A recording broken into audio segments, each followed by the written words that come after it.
Selamat pagi. Yes. Assalamualaikum warahmatullahi wabarakatuh. Alhamdulillahilladzi awdahat tariqa lit-talibin wa sahala manhaja sa'adati lil muttaqin wa bassara basairal musaddiqin bisailil hikami wal ahkami fiddin. Asyhadu an la ilaha illallah wahdahu la syarikalah wa asyhadu anna Muhammadan abduhu wa rasuluhu la nabiyya ba'dah. Allahumma shalli ala sayyidina Muhammad wa ala ali sayyidina Muhammad amma ba'd. Kepada tamu-tamu istimewanya Allah Subhanahu wa taala, yaitu para peserta didik baru SMA 1 Simanjaya yang sangat saya sayangi, yang sangat saya hormati, yang sangat saya banggakan. Mudah-mudahan di kemudian hari, di masa depannya nanti bisa menjadi generasi yang bisa dibanggakan oleh kedua orang tua, oleh masyarakat, terutamanya bumi pertiwi ini. Para peserta didik baru, peserta MPLS SMA 1 Simanjaya tahun pelajaran 2020-2021. Pertemuan perdana ini yang pertama yang perlu saya sampaikan, tiada lain adalah ucapan puji syukur kepada Allah SWT dengan wasilah ucapan alhamdulillahirabbil alamin, karena berkat limpahan rahmat, nikmat, cinta dan kasih sayangnya sehingga kita semuanya masih diberi kesempatan untuk melanjutkan perjalanan hidup ini dalam keadaan sehat walafiat yang sempurna ini. Para peserta didik baru SMA Simanjaya, alhamdulillah pada kesempatan ini dalam pelaksanaan MPLS saya mendapatkan menyampaikan materi yaitu ideologi, wawasan kebangsaan, patriotisme dan rasa persatuan. Tapi alangkah indahnya, alangkah baiknya anakku semuanya, sebelum materi ini disampaikan perlu saya kenalkan pribadi saya terlebih dahulu agar anak-anak semuanya tidak penasaran siapa ini dan siapa itu.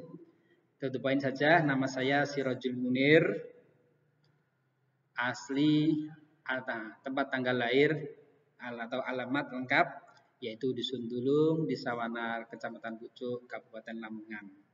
Istri 1, anak 2. Nah, anak-anak semuanya perlu saya sampaikan dalam perjalanan pelaksanaan MPLS ini, mudah-mudahan anakku semuanya mendapatkan suatu hasil pengetahuan, wawasan, pengalaman yang lebih baik dari sebelumnya, agar dari kegiatan MPLS ini bisa anak-anak buat untuk sarana untuk peningkatan kualitas jati diri anak-anak semuanya untuk yang lebih baik. Ya, anakku semuanya, biar tidak lama-lama karena waktunya sangat terbatas. Saya akan menyampaikan tugas materi ideologi, wawasan kebangsaan, patriotisme, dan rasa persatuan. Nah, yang dimaksud ideologi yang diminta untuk disampaikan di pelaksanaan MPLS ini adalah ideologi Pancasila. Nah, ideologi Pancasila adalah ideologi yang digunakan oleh negara Indonesia, Kesatuan Republik Indonesia.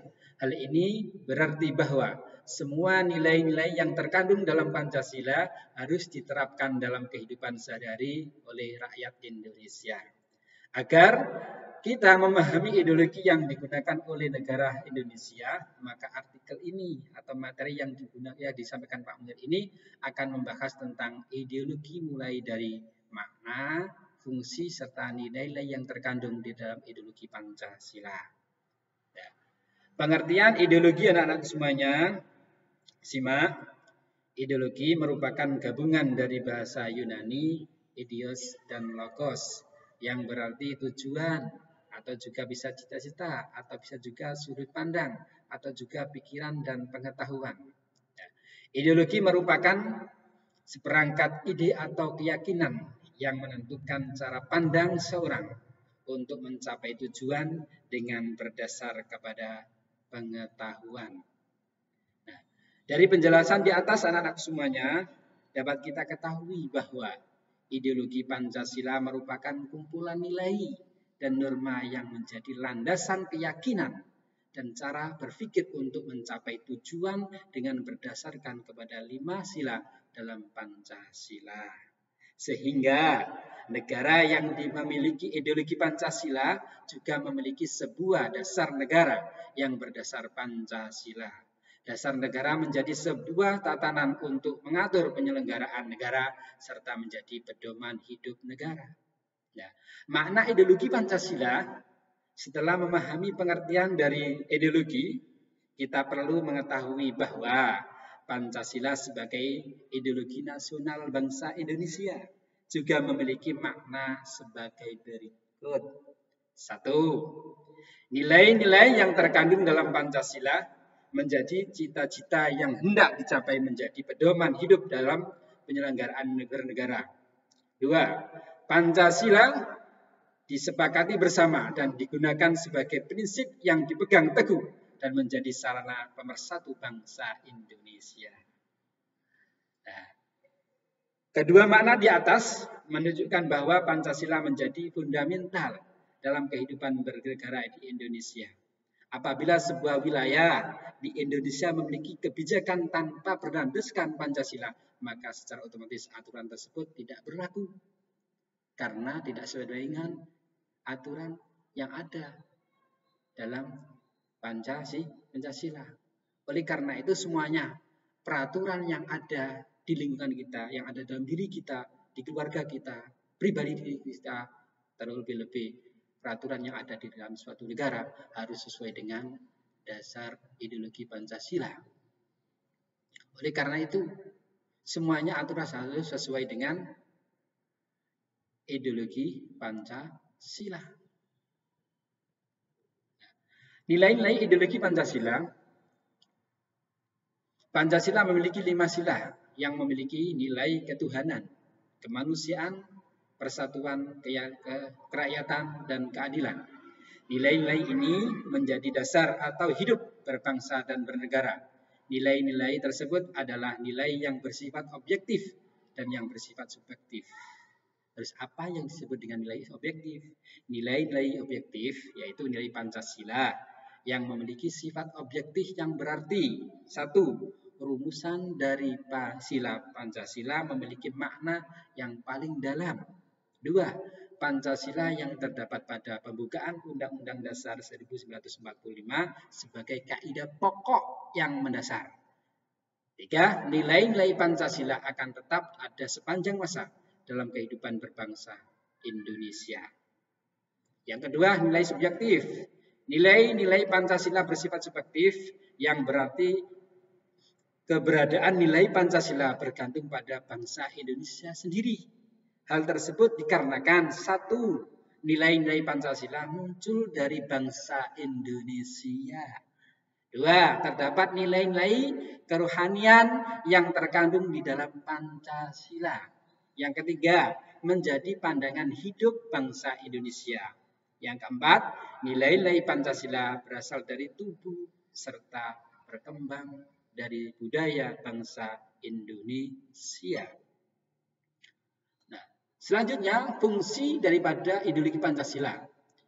Nilai-nilai yang terkandung dalam Pancasila digunakan sebagai ideologi nasional bangsa Indonesia. Sehingga tidak dapat dipungkiri bahwa Pancasila yang digunakan sebagai ideologi negara memiliki peranan atau fungsi yaitu 1. Ingat, sarana pemersatu bangsa Indonesia. Itu dari fungsi daripada ideologi Pancasila. Fungsi yang kedua, fungsi daripada ideologi Pancasila yang kedua membimbing dan mengarahkan bangsa Indonesia untuk mencapai tujuan. Fungsi yang ketiga, memberikan motivasi untuk menjaga dan memajukan jati diri bangsa Indonesia. Fungsi yang keempat, menunjukkan jalan serta mengawasi dalam upaya mewujudkan cita-cita yang terkandung dalam Pancasila. Fungsi yang kelima, menjadi pedoman hidup bangsa Indonesia untuk menjaga keutuhan negara.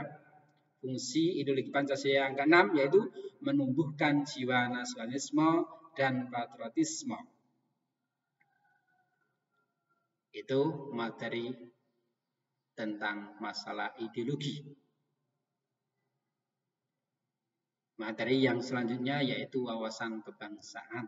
Anak-anakku, ingat, wawasan kebangsaan lahir ketika bangsa Indonesia berjuang membereskan diri dari segala bentuk penjajahan, seperti penjajahan oleh Portugis, Belanda, Inggris, dan Jepang. Perjuangan bangsa Indonesia yang waktu itu masih bersifat lokal ternyata tidak membawa hasil karena belum adanya persatuan dan kesatuan. Sedangkan di sisi lain, kaum kolonial terus menggunakan politik-politik yang praktis. Demikian, catatan sejarah pahlawanan para pahlawan itu telah membuktikan kepada kita tentang semangat perjuangan bangsa Indonesia yang tidak pernah padam dalam usaha mengusir penjajah dari Nusantara. Nah, dalam perkembangan berikutnya muncul kesadaran bahwa perjuangan yang bersifat nasional, yakni perjuangan yang berlandaskan persatuan dan kesatuan dari seluruh bangsa Indonesia, akan mempunyai kekuatan yang nyata. Kesadaran tersebut kemudian mendapatkan bentuk dengan lahirnya pergerakan Budi Utomo pada tanggal 20 Mei 1908 yang merupakan tonggak awal sejarah perjuangan bangsa yang bersifat nasional itu, yang kemudian disusul dengan lahirnya gerakan-gerakan berbangsa di bidang politik, ekonomi, perdagangan, pendidikan, kesenian, pers, dan kewanitaan. Nah, tekad perjuangan itu lebih tegas lagi dengan Sumpah Pemuda 28 Oktober 1928 dengan ikrar satu nusa satu bangsa dan menjunjung tinggi bahasa persatuan bahasa Indonesia. Wawasan kebangsaan tersebut kemudian mencapai satu tonggak sejarah bersatu padu memproklamasikan kemerdekaan pada tanggal 17 Agustus 1945. Dalam perjalanan sejarah itu telah timbul pula gagasan, sikap, dan tekad yang bersumber dari nilai-nilai budaya bangsa serta disemangati oleh cita-cita moral rakyat yang luhur. Ya. Anak-anak semuanya, secara singkat, garis besar, pengertian wawasan kebangsaan adalah cara pandang bangsa Indonesia tentang diri dan lingkungannya, mengutamakan persatuan dan kesatuan bangsa serta persatuan wilayah yang dilandasi Pancasila, Undang-Undang Dasar Negara Republik Indonesia tahun 1945, Bhinneka Tunggal Ika, dan Negara Kesatuan Republik Indonesia. Jadi bisa ditarik sebuah kesimpulan yang dimaksud dengan wawasan kebangsaan adalah cara pandang bangsa Indonesia tentang diri dan lingkungannya, mengutamakan persatuan dan kesatuan bangsa serta kesatuan wilayah yang dilandasi Pancasila, Undang-Undang Dasar Negara Republik Indonesia tahun 1945, Bhinneka Tunggal Ika, dan Negara Kesatuan Republik Indonesia. Selanjutnya yang terakhir, anakku, jangan sampai lengah, fokus dulu. Karena fokus itu bagian daripada rasa syukur yang tertinggi. Materi yang ketiga yaitu patriotisme dan rasa persatuan. Nah, patriotisme bisa didefinisikan sebagai kecintaan terhadap bangsa dan negara. Rasa kebanggaan sebagai warga negara serta perhatian khusus terhadap sisi positif dari negara dan rakyatnya. Patriotisme adalah sikap yang berani, pantang menyerah, dan rela berkorban demi bangsa dan negara. Pengorbanan ini dapat berupa pengorbanan harta benda maupun jiwa raga. Nah, dalam patriotisme konstruktif terdapat dua faktor penting, yaitu apa? Mencintai dan menjunjung tinggi nilai-nilai kemanusiaan, sedangkan ciri-ciri dari patriotisme terdiri dari cinta tanah air, menempatkan persatuan dan kesatuan bangsa dan negara di atas kepentingan kelompok dan individu. Tidak kenal menyerah dan putus asa. Rela berkorban untuk kepentingan bangsa dan negara. Berjiwa pembaharu. Nah, patriotisme pemuda Indonesia telah memiliki peranan penting dalam mengubah perjalanan sejarah bangsa Indonesia. Para pemuda merupakan tonggak dari sebuah negara. Jika pemudanya sudah tidak mempunyai jiwa patriotisme, maka kita hanya akan tinggal menunggu saja kehancuran negara tersebut. Para pemuda harus terus belajar meningkatkan kualitas dirinya sehingga kelak dapat menjadi pemimpin yang baik.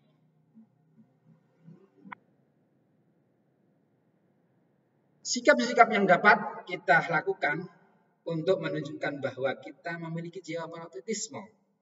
Secara umum, kita dapat menerapkan patriotisme seperti 1. Menjaga persatuan dan kesatuan bangsa. 2. Setia memakai produksi dalam negeri. 3. Rela berkorban demi bangsa dan negara. 4. Bangga sebagai bangsa dan bernegara Indonesia. Mendahulukan kepentingan negara dan bangsa di atas kepentingan pribadi dan menjaga nama baik bangsa dan negara.